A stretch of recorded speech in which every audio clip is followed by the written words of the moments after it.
सुबह के 10 बजे अचानक से कार्तिक अपने बेटे अभय को लेकर एक प्राइवेट हॉस्पिटल पर पहुंचता है। प्राइवेट हॉस्पिटल में जाने के बाद जैसे ही वो रिसेप्शन पर डॉक्टर साहब की ओपीडी की पर्ची के बारे में पूछता है तो वहां पर उसे बताया जाता है कि ओपीडी के लिए कुछ ज़्यादा पैसे लगेंगे, लेकिन उतने पैसे कार्तिक के पास नहीं थे। अब जब उसके पास पैसे नहीं होते हैं तो वो कहने लगता है कि देखो साहब, मेरे बच्चे की तबीयत काफ़ी ज़्यादा ख़राब है और आप ऐसा कीजिए, बाद में मैं आपको पैसे दे दूंगा और आप एक बार मुझे डॉक्टर साहब को दिखाने दीजिए। क्योंकि यहाँ पर उसका बच्चा, जिसका नाम अभय होता है, वो बहुत तेज़ सांस ले रहा था। लेकिन यहाँ पर जो रिसेप्शन वाला होता है वो कहने लगता है कि देखो भाई साहब, मेरे हाथ में कुछ भी नहीं है और मुझे तो एक एक पैसे का हिसाब देना पड़ता है। मैं आपकी इसमें कोई भी मदद नहीं कर सकता। अगर आप मुझे पूरे पैसे दोगे तो ही मैं आपकी पर्ची काट सकता हूँ और आप डॉक्टर साहब को दिखा सकते हो।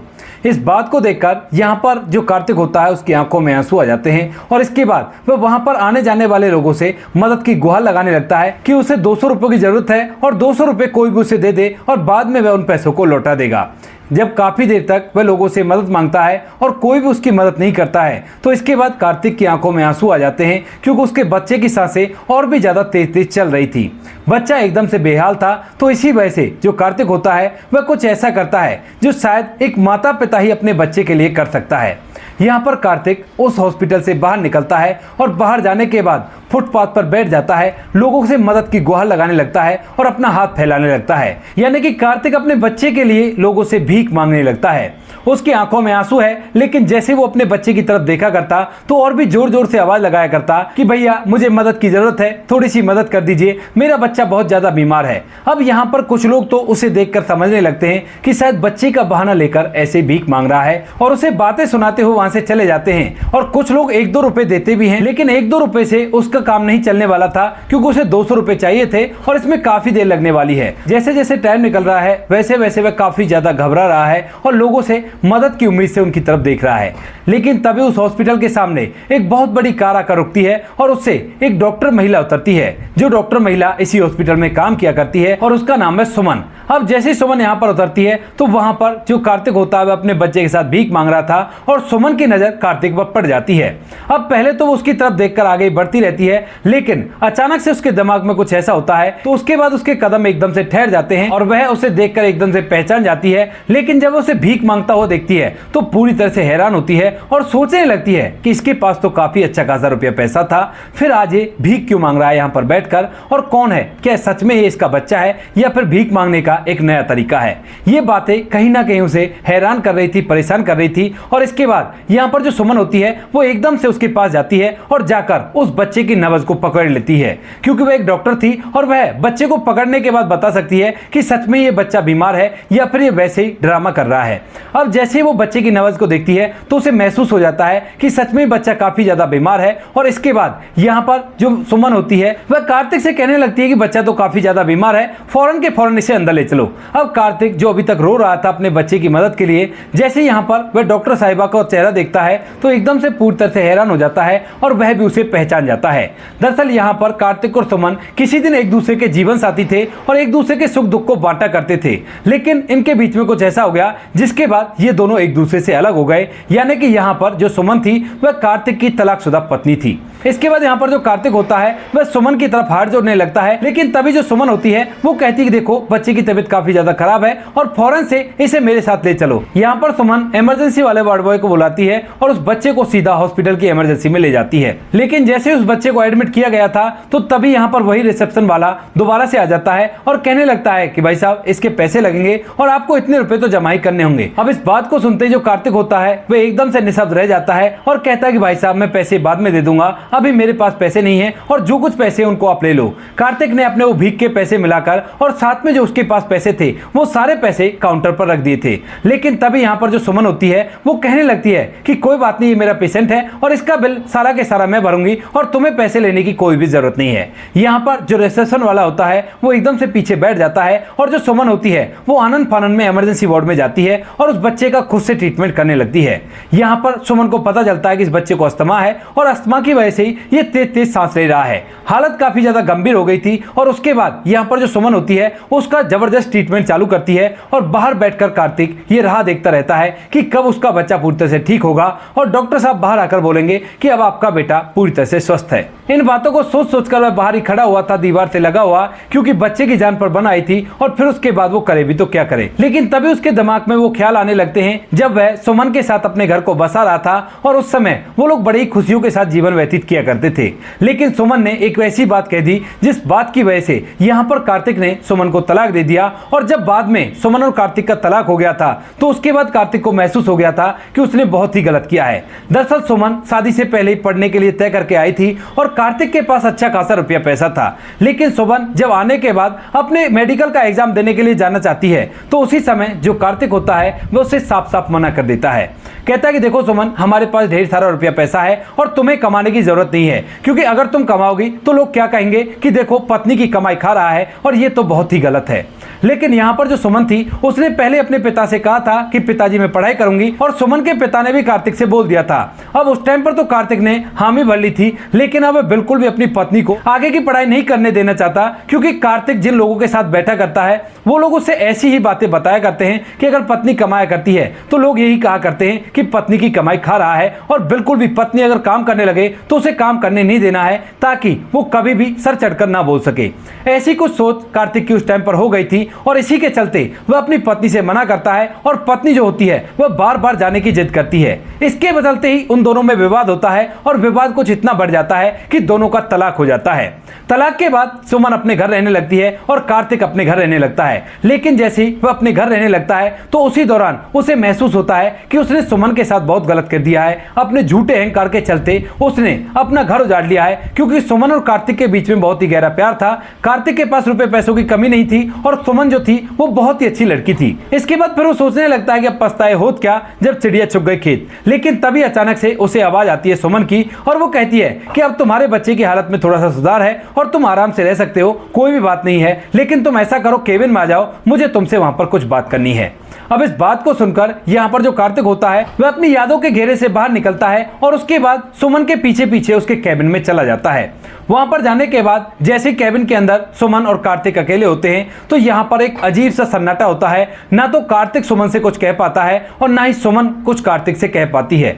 लगभग 5 मिनट तक वो दोनों ऐसे चुपचाप एक दूसरे को देखते रहते हैं और तभी अचानक से यहाँ पर जो कार्तिक होता है उसकी आंखों में आंसू आ जाते हैं और वह सुमन के सामने हाथ जोड़ लेता है। कहता है कि सुमन, तुम्हारा बहुत बहुत धन्यवाद और मैं माफी चाहता हूं अपने पहले के उस व्यवहार के लिए, क्योंकि अगर आज तुम नहीं होती तो शायद मैं अपने बच्चे को नहीं बचा पाता।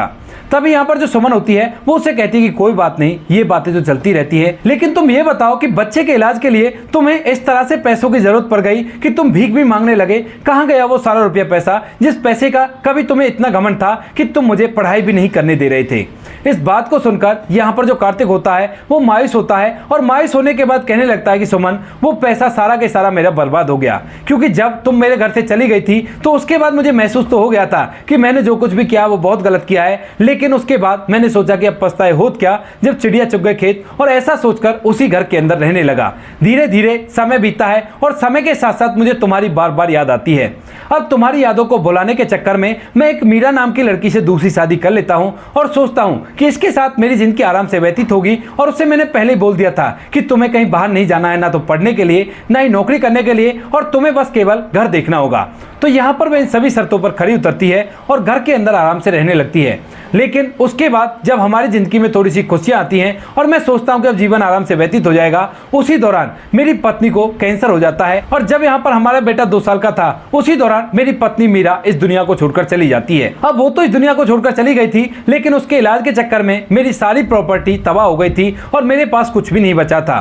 बचा था तो केवल मेरा बेटा। लेकिन जैसे ही पत्नी इस दुनिया से जाती है तो उसके बाद मुझे पता चलता है कि बेटे को भी एक बीमारी है और उस बीमारी का इलाज करवाना जरूरी है। तो इसीलिए मैं बच्चे का इलाज करवाने के लिए ज्यादा से मेहनत किया करता हूं और मेहनत कर करके बच्चे का इलाज करवा रहा था। लेकिन कभी कभी ऐसा होता है कि मेरी भी तबीयत खराब हो जाती है और तबीयत खराब के चलते मैं पैसे जुटा नहीं पाता हूं और उसी वजह से बच्चा ऐसे ही रह जाता है। पिछले 7 दिनों से लगातार मुझे बुखार है और धीरे धीरे करके मैं अपना इलाज करवा रहा हूं। और आज सुबह सुबह अचानक से इसकी तबीयत काफी ज्यादा खराब हो जाती है और उसके बाद मैं पहले तो सोचता हूं कि यहीं पर किसी तरह से ठीक हो जाए, क्योंकि मेरे पास इतने पैसे पैसे नहीं थे, लेकिन जब बच्चा काफी ज्यादा परेशान होता है तो मैं भागा दौड़ा इस हॉस्पिटल पे आ जाता हूँ। लेकिन यहाँ पर आने के बाद जब मैं डॉक्टर साहब को दिखाने के लिए बोलता हूँ तो यहाँ पर जो रिसेप्शन वाला होता है उसने साफ साफ मना कर दिया और कहा कि पूरी फीस लेकर आओ, क्योंकि मेरे पास पूरे पैसे नहीं थे। अब जब मेरे पास पैसे नहीं थे तो इसी वजह से मैं मजबूर हो जाता हूँ भीख मांगने के लिए, क्योंकि लोगों से मदद की गुहार भी लगाकर देख ली, लेकिन कोई भी मदद नहीं कर रहा था और 200 रुपयों की कमी पड़ रही थी। तो मैंने सोचा कि क्यों ना भीख मांगकर इन पैसों को इकट्ठा कर लूं, लेकिन भीख मांगने में मुझे बड़ी शर्म आ रही थी। ऐसा कहते हुए यहाँ पर जो कार्तिक होता है दोबारा से फूट फूट कर रोने लगता है और सुमन के सामने हाथ जोड़ लेता है। अब जब सुमन इसकी पूरी कहानी सुनती है तो वह एकदम से चुप रह जाती है, क्योंकि उसे एक कैबिन के अंदर इसलिए लेकर आई थी कि किसी दिन उसने उसे उसकी पढ़ाई को करने के लिए तलाक दे दिया था, लेकिन आज उसके बेटे को भी उसने बचाया है और इसी का वो उसे ताना मारने वाली थी। लेकिन यहाँ पर जब उसकी पूरी कहानी सुनती है कि उसके साथ क्या क्या हुआ है तो उसके बाद वह चुपचाप रह जाती है और उसकी तरफ टिश्यू पेपर का डिब्बा कर देती है और कहती है कि कोई बात नहीं, जो हो गया उसे भूल जाओ और अपनी जिंदगी को आराम से व्यतीत करो। ठीक है, तुम पढ़े लिखे तो हो, तुम नौकरी भी तो कर सकते हो। तो यहाँ पर कार्तिक कहता है कि हाँ, नौकरी कर तो सकता हूँ, लेकिन मुझे कोई रखता ही नहीं है, कहीं पर कोई अच्छी नौकरी मिलती ही नहीं है। अब इस बात को सुनकर यहाँ पर जो सुमन होती है वो थोड़ी देर तक सोचती है और सोचने के बाद कहने लगती है कि ठीक है, अगर ऐसी बात है तो ये लो, मैं तुम्हें एक कार्ड दे रही हूँ और इस कार्ड पर जाकर बात कर लेना और बताना कि तुम मुझे जानते हो, तो उसके बाद तुम्हें यहाँ पर नौकरी मिल जाएगी। इसके बाद यहाँ पर जो कार्तिक होता है वह सुमन का फिर से धन्यवाद करता है और अपनी पुरानी बातों के लिए उससे दोबारा से माफी मांगता है। सुमन अपने चेहरे पर मुस्कान लेकर उसे माफ कर देती है और कहती है कि कोई बात नहीं, और ऐसा करो फिलहाल तुम चले जाओ, तुम्हारा बेटा यहीं पर एडमिट रहेगा और वहां पर जाकर अपनी नौकरी की बात कर लो और कल आकर मैं तुम्हारे बच्चे को फिर से देखूंगी।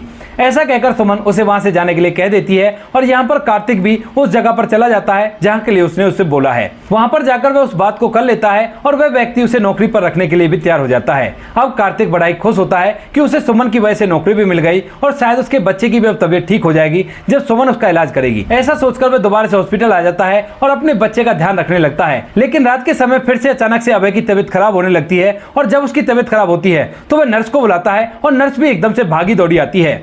जब नर्स उसकी तबीयत देखती है तो उसे समझ में नहीं आता कि उसे क्या करना है और इसके बाद वह सीधा सुमन के पास फोन कर देती है। अब सुमन रात के समय जब ये सुनती है कि कार्तिक के बेटे अभय की तबीयत खराब हो गई है तो उसके बाद वह अपनी नींद को छोड़कर सीधा यहाँ पर हॉस्पिटल पर आ जाती है और दोबारा से उसकी देखरेख करने लगती है। रात भर वह अच्छी खासी मशक्कत करती है और मशक्कत करने के बाद उसकी सिचुएशन को कंट्रोल में ले आती है। सुबह होने तक यहाँ पर जो कार्तिक होता है वह बाहर दरवाजे पर ही आस लगाकर बैठा हुआ था। उसे लग रहा था कि क्या मेरा बेटा बच पाएगा या नहीं बच पाएगा, क्योंकि ये एक ही सहारा उसके पास है। यही सोचकर जो कार्तिक होता है वह काफी ज्यादा परेशान होता है। लेकिन तभी यहाँ पर सुमन बाहर निकलती है और कहती है कि अब कोई दिक्कत नहीं है, तुम्हारा बेटा खतरे से बाहर है, लेकिन तुम्हें दवाइयों का बहुत ज्यादा ख्याल रखना होगा और साथ में हफ्ते में एक बार तो तुम्हें यहाँ पर दिखाकर ही जाना होगा। कोई बात नहीं, तुम्हारे बच्चे के इलाज की जिम्मेवारी मुझ पर है। ऐसा कहकर वह उसे संतुष्ट कर देती है और अब वह घर न जाकर इसी हॉस्पिटल के एक कमरे में आराम करने लगती है। सोचती है कि अब घर ही क्या जाऊं, क्योंकि घर जाऊंगी उतना ही टाइम लग जाएगा और फिर सुबह सुबह फिर से ड्यूटी के लिए आना है। अब धीरे धीरे समय बीतता है और समय के साथ साथ यहाँ पर जो कार्तिक का बेटा होता है अभय, वह भी पूरी तरह से ठीक हो जाता है और उसके बाद उसको डिस्चार्ज कर दिया जाता है। लेकिन जब अभय को डिस्चार्ज किया गया था तो जो कार्तिक होता है वह सुमन से कहने लगता है कि कितने बिल हो गया, एक बार मुझे बता दो, मैं बाद में पैसे कमाकर तुम्हारे बिल को चुका दूंगा। लेकिन तभी यहाँ पर जो सुमन होती है वह एकदम से उसकी तरफ मुस्कुराती है और कहती है कि कोई बात नहीं, इस बिल को मैं बाद में चुकता करवा लूंगी और फिलहाल तुम अपनी जिंदगी को संवारो और कोई भी परेशानी बच्चे को ना होने पाए। ऐसा कहकर वह कार्तिक को जाने के लिए बोल देती है। साथ में वो उसे अपना नंबर भी देती है, कहती है कि बच्चे को कभी भी कोई प्रॉब्लम हो तो सीधा मेरे पास फोन करना, ये मेरा पर्सनल नंबर है। जो कार्तिक होता है उस नंबर को लेता है और वहां से अपने घर चला जाता है। साथ में सुमन की बताई गई उस नौकरी को भी करने लगता है और धीरे धीरे समय बीतता है। लेकिन समय के साथ साथ बार बार वह सुमन से मिलने के लिए जाया करता और हर बार उसकी आंखों में अलग से पश्चाताप दिख जाया करता। और ये पश्चाताप जब सुमन पूरी तरह से भाप लेती है तो उसके बाद कहने लगती है कि कार्तिक, अगर तुम सच में ही अब सुधर गए हो तो क्या तुम मुझसे शादी करोगे, क्योंकि यहाँ पर मैंने भी आज तक शादी नहीं की है और तुमने जो शादी की थी वो शादी तो तुम्हारी चली ही नहीं है। अब इस बात को सुनकर कार्तिक को अपने कानों पर विश्वास नहीं होता और वो कहने लगती है कि सुमन, क्या सच में तुम आज भी मुझे अपने लायक समझती हो? तो यहाँ पर जो सुमन होती है वो कहती है कि हाँ, क्यों नहीं, क्योंकि तुम्हें जो तुमने गलती की थी वो सारी गलती की सजा और भी ज्यादा मिल चुकी है, तो अब तुम पूरी तरह से निर्दोष हो और मैं तुम्हारे साथ अब जीवन बिताना चाहती हूँ। यहाँ पर जो कार्तिक होता है वो तो पहले से यही चाहता था, लेकिन उसकी हिम्मत नहीं हो रही थी क्योंकि उसने उसके साथ बहुत गलत किया था। इसके बाद जो कार्तिक होता है वह अपनी आंखों में आंसू भर लाता है और कहता है कि सुमन, मुझे माफ कर देना उन सभी बातों के लिए, और अगर तुम मुझे इस लायक समझती हो तो मैं जीवन भर तुम्हारे कहे अनुसार चलने के लिए तैयार हूँ और जैसा तुम मुझे रखोगी वैसा ही मैं तुम्हारे पास रह लूंगा। यहाँ पर जो सुमन होती है वो कहती है कि नहीं, कैसा भी नहीं रहना है, तुम्हें मेरा पति बनकर रहना है और हम दोनों खुशियों के साथ जीवन व्यतीत करेंगे और इस बच्चे को भी पालेंगे। यहाँ पर जो कार्तिक होता है वह हामे से लाता है और इसके बाद सुमन और कार्तिक एक नॉर्मल तरीके से एक मंदिर में जाकर शादी कर लेते हैं और शादी करने के बाद एक साथ जीवन व्यतीत किया करते हैं। और यहाँ पर धीरे धीरे जो अभय की बीमारी होती है वह भी पूरी तरह से ठीक हो जाती है, क्योंकि अब तो सुमन खुद ही डॉक्टर है तो वो खुद से उसे दवाइयां देती रहा करती है। काफी दिनों बाद परिवार के अंदर सब कुछ ठीक होता है और सभी लोग खुशियों के साथ आज तक भी जीवन व्यतीत कर रहे हैं। तो दोस्तों ये थी आज की कहानी। आपको जैसी भी लगी कमेंट सेक्शन में बता देना। वीडियो अगर अच्छी लगी तो वीडियो को लाइक और चैनल को सब्सक्राइब जरूर करें, ताकि हमें थोड़ा सा हौसला मिल सके आप लोगों के लिए ऐसे अच्छे वीडियो बनाने के लिए। इन कहानियों को सुनाने का उद्देश्य किसी को परेशान करना बिल्कुल भी नहीं है। ये कहानी आपको इसलिए सुनाई जाती है ताकि आप लोग इन कहानियों में से कुछ ना कुछ सीख सको और अपने जीवन में उस चीज को अप्लाई कर सको। मिलते हैं किसी नेक्स्ट वीडियो नए टॉपिक के साथ, तब तक के लिए जय हिंद, जय भारत, जय हिंदुस्तान।